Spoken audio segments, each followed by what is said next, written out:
After studying this module, we shall be able to understand the concept of labor market, learn about the different labor market phenomena, identify the factors which cause unemployment, and know the types of unemployment. In this module, we examine an important macroeconomic phenomena, that is unemployment. Unemployment is a problem which has wide economic, social and political ramifications. An unemployed person suffers from economic and psychological distress which can impair his well-being and social life.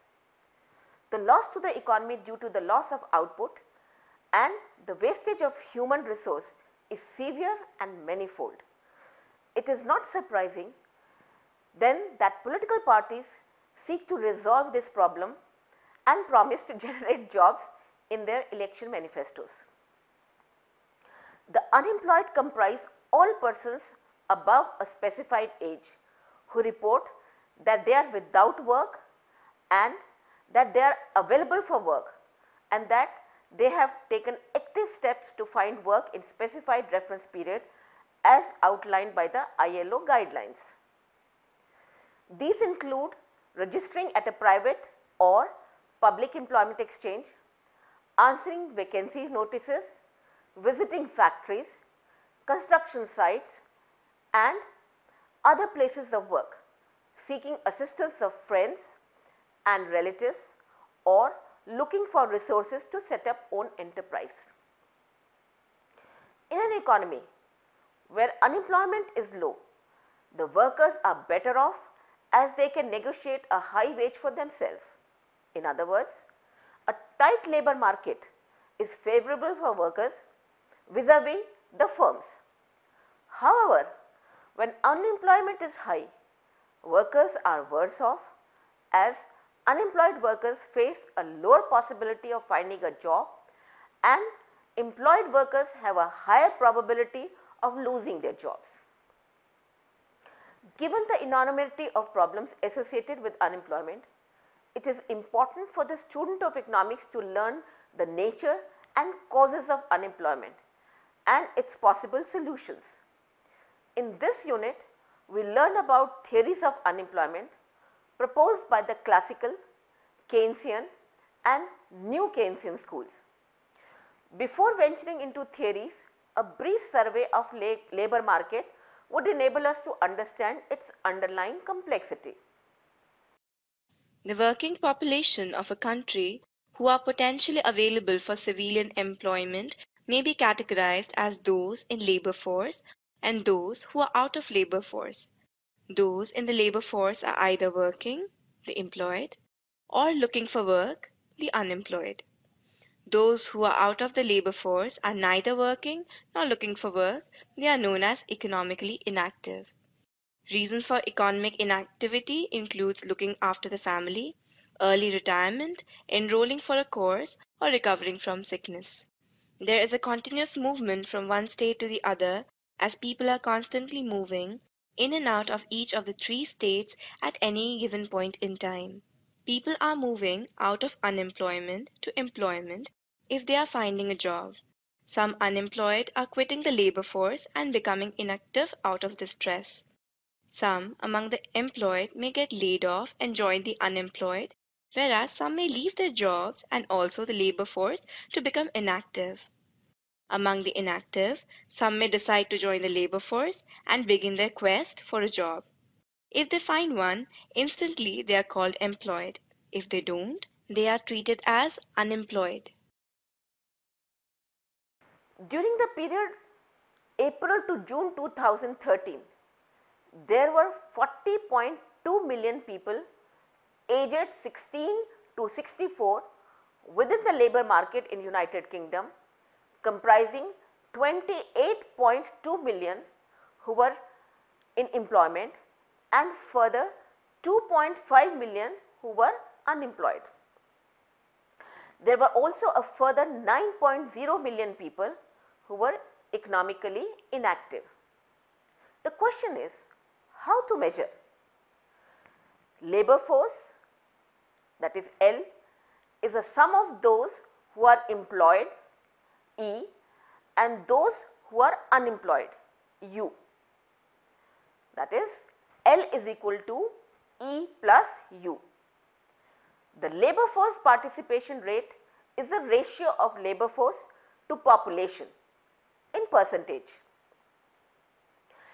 LFPR is equal to L upon working age population multiplied by 100. The workforce population rate is the ratio of employment to the labor force, again in percentage. WFPR is equal to E upon L into 100. Unemployment rate is the ratio of unemployed to the labor force in percentage. U is equal to U upon L into 100. The labor market is always in a state of flux. At any given point in time, within the labor force, some among the employed are getting laid off and some among the unemployed are getting hired. Those who remain unemployed for a long period may decide to leave the labor force out of distress. They are, in effect, discouraged workers who may be out of labor force but are likely to accept a job if it is offered to them. Some may decide to leave the labor force out of choice. For example, an IT professional may take a break to pursue her MBA. Among those who are out of labor force, some may decide to start looking for jobs and join the stream of unemployed, and if some of them are fortunate enough to get hired instantly, they are counted as employed. A given unemployment rate may reflect an active labor force with many workers entering and exiting unemployment, or it may reflect a dormant labor market with few hires and separations. Also, if people are leaving the labor force by choice or out of distress, it would lead to a fall in unemployment, even though there is no improvement in the labor market. One has to analyze the data on the movement of workers in order to understand which of these situations depicts a given unemployment rate. Let us understand the flow of people in and out of the labor force and within it with the help of an illustration using data from United Kingdom. Figure 2 depicts the flow between employment, unemployment and inactivity in United Kingdom. Between quarter 1 and quarter 2 of 2013, examine figure 2 carefully. Between the first and the second quarter of 2013, in the working age group from 16 to 64 years, 27.8 million people stayed employed, 5.1 million remained unemployed and 8.0 million remain inactive. Looking at the flows of people moving from one state to another and comparing quarter 1 2013 to quarter 2 2013, one finds that the net flow into employment for unemployment was 141,000 as more people moved from unemployment to employment. That is 545,000 than in the opposite direction 404,000.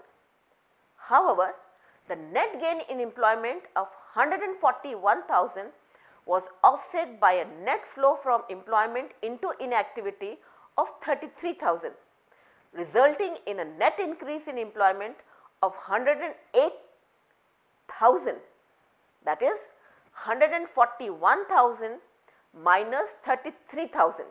The net loss in unemployment of 141,000 due to the flow to employment was offset by a net flow into unemployment from inactivity of 125,000, resulting in a net decrease in unemployment of 16,000, that is 125,000 minus 141,000. In this example, it is evident that though people move in and out of 3 states at any given point in time, a general pattern emerges from the net flows. The net flow from inactivity into unemployment is generally positive when people who were earlier not looking for work start looking for a job. For example, all those who turned 16 or completed their full-time education joined the labor force for the first time as new workers. There is a net flow from unemployment to employment as people in the labor force find jobs when economic conditions are normal. Finally, there is a movement from employment to inactivity as some people retire whereas others may decide to leave the labor force to look after their family, complete their education or to recover from ill health. Now we learn about the theories of unemployment. First, we look at the classical theory which assumes full wage price flexibility. Second, we discuss the Keynesian theory which assumes wage price rigidity. And third, we discuss the new Keynesians, economists belonging to the Keynesian tradition, who forward explanations for wage price rigidity. The classical theory assumes that markets are perfectly competitive, expectations are rational, wages and prices are completely flexible, forces of supply and demand determine the equilibrium which is at full employment. The labor market determines the demand and supply of labor, where the participants are firms who demand labor in exchange for wages and workers who supply labor in exchange for wages. In this model, the equilibrium between the forces of labor and demand and labor supply determines the real wage and employment. The real wage matters because the worker is concerned more about the purchasing power of wage he receives than its nominal value. Suppose the nominal value wage W is rupees 10 and the price level P is 2, then the real wage W divided by P is 5. If nominal wage rises to 20 and price level P is 4, then the real wage remains the same and the worker is able to afford the same amount of goods and services as before. The firm's demand for labor is derived from the demand for the firm's output and therefore it is called a derived demand. If demand for firm's output increases, the firm would hire more labor. The marginal product of labor, that is MPL, is the extra output produced by the firm by hiring one more unit of labor. Production functions exhibit diminishing marginal returns, implying that by keeping capital constant, if more labor is hired, the marginal product of labor diminishes.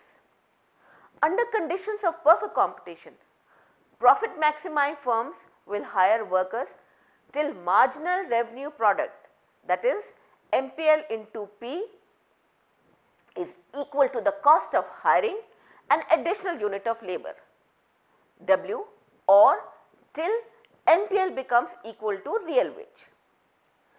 Thus, the marginal product curve of labor constitutes the firm's labor demand curve.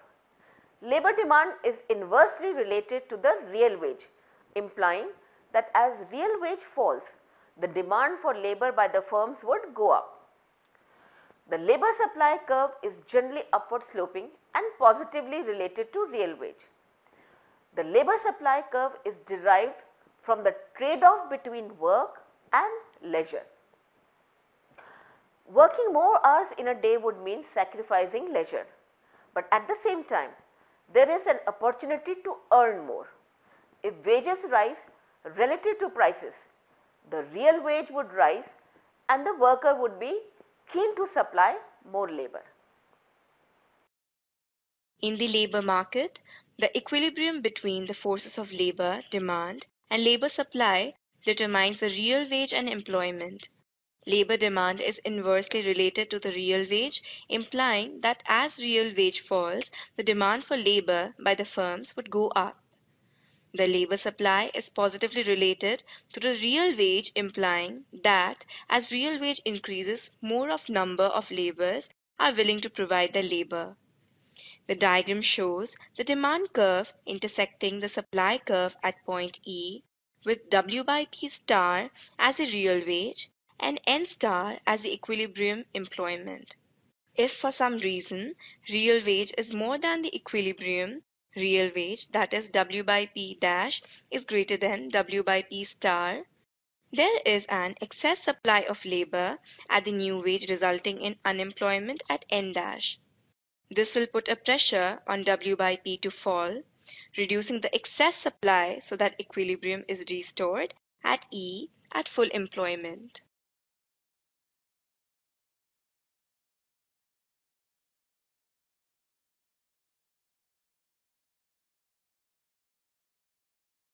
The unemployment existing at the full employment level in the classical model is also called the natural rate of unemployment, which is defined as the rate of unemployment to which the economy gravitates in the long run. Unemployment arising due to frictional factors is called frictional unemployment. It occurs because it takes time for workers to search for a new job or for firms to look for the right type of worker. When the worker is voluntarily searching for work, it is called a search employment. Unemployment may also arise due to structural factors in a changing economy. For example, the computer industry has overtaken the typewriter industry.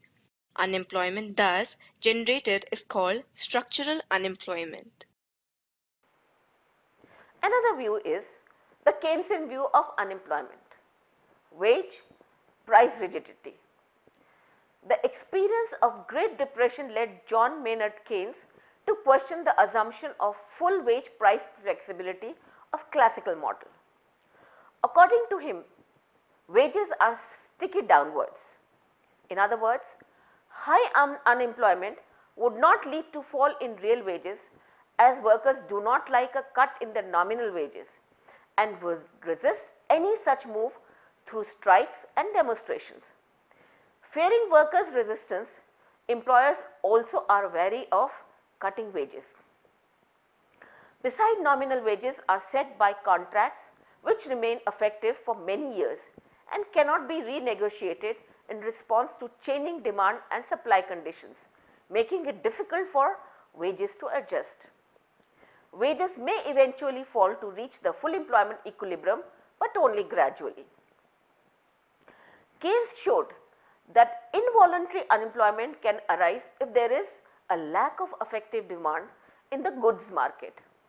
In such a situation, firms start accumulating inventories and they cut back on production and hiring. This has a negative impact on labor demand, so that more people are willing to work than is desired by the market, resulting in unemployment. This calls for government intervention to boost aggregate demand so that more goods are produced by employing more labor. According to Keynes, wages are sticky downward, implying that high unemployment would not lead to fall in real wages. Reasons for same are that workers do not like a cut in their nominal wages and resist any such move through strikes and demonstrations. Besides, nominal wages are set by contracts which remain effective for many years and cannot be renegotiated in response to changing demand and supply conditions, making it difficult for wages to adjust. In the Keynesian model, factor and commodity prices are rigid, and as Keynesian's aggregate supply is horizontal at the given price level P naught. In the classical model, factor and commodity prices are flexible, and classical's aggregate supply is vertical at the potential level of output Y star. In the short run, when prices are inflexible, the economy as point K depicting the Keynesian equilibrium with output Y. The point also characterizes recession and unemployment, which lower wages and prices gradually, making the Keynesian's aggregate supply shift downwards at price level P1 and the economy reach point C in the long run, depicting the classical equilibrium. Economists with Keynesian orientation, known as the New Keynesian, have offered some explanations for sticky wages. Figure shows that real wages higher than the equilibrium wage cause unemployment, measured by the distance OB. It may be difficult to reduce such unemployment as typically wages are inflexible due to a number of reasons. These are collective bargaining, theory of efficiency wages, minimum wages, insider outsider model. Workers have strong bargaining power if they collectively form a trade union. Union can bargain for higher wage for themselves than the equilibrium wage rate. This makes some workers unemployed, but rest of them can get a better wage and good working condition. Theory of efficiency wages explore how paying high wages make workers more efficient. The firm pays a high real wage so that the worker is motivated. It also reduces labor turnover. This substantially reduces the firm's hiring and training costs. A higher than normal wage makes worker self-supervise his work efficiently. This also reduces supervision costs. The minimum wage laws protect the workers against exploitation by firms. Employers are required to pay legally binding minimum wages to certain category of workers who are often the less skilled or work in the informal sector. In the insider-outsider model, insiders are those who work with the firms and outsiders are those who are unemployed. Insiders are always better placed to negotiate the firms on matters of remuneration and job contracts. The firm also favors the insiders and pay them a high wage to avoid expenditure on hiring and training new entrants or the outsiders. The classical theory depicts full employment, whereas the Keynesian theory justifies the existence of situation of less than full employment. It is natural to ask which of the two is more acceptable and realistic in describing an economy. Even though the classical and Keynesian views are on the opposite end of spectrum, the contemporary analysis brings together a classical Keynesian synthesis. The Keynesian view of wage price stickiness is realistic as it explains the existence of involuntary unemployment. It is better suited to depict the short-run equilibrium, a time space when contracts cannot be negotiated. However, over a long time frame, when contracts can be reworked, the flexibility of wages and prices return and the economy approaches the long run depicting the full employment equilibrium of classical model. In the Keynesian model, factor and commodity prices are rigid, and as the ASK is horizontal at the given price level P naught. In the classical model, factor and commodity prices are flexible, and the ASC is vertical at the potential level of output Y star. In the short run, when prices are inflexible, the economy as point K depicting the Keynesian equilibrium with output Y. The point also characterizes recession and unemployment, which lower wages and prices gradually, making the ASK shift downwards at price level P1 and the economy reach point C in the long run, depicting the classical equilibrium.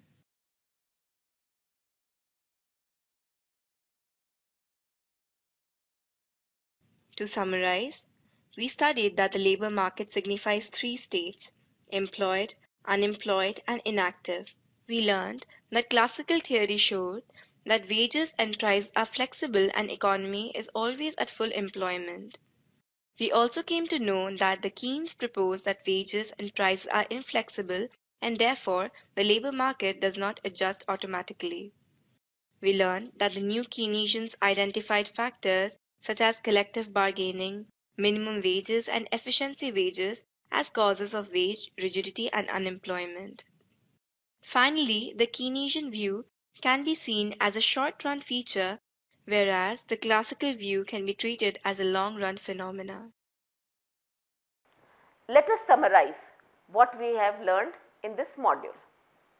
Point 1. The labor force consists of employed and unemployed. The labor market signifies three states: employed, unemployed, and inactive. People are constantly moving from one state to the other at any point in time. Point 2.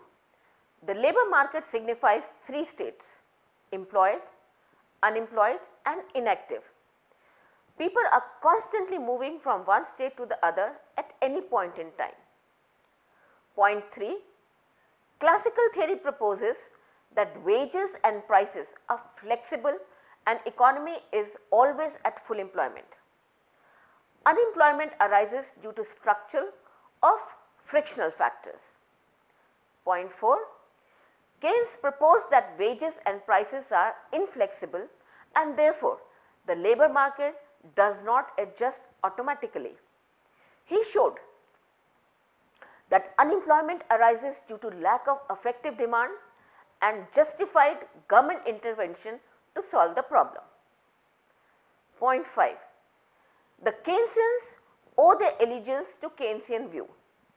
They identify factors such as collective bargaining, minimum wages and efficiency wages as causes of wage rigidity and unemployment. Point 6. The Keynesian view can be seen as a short run feature, whereas the classical view can be treated as long run phenomena.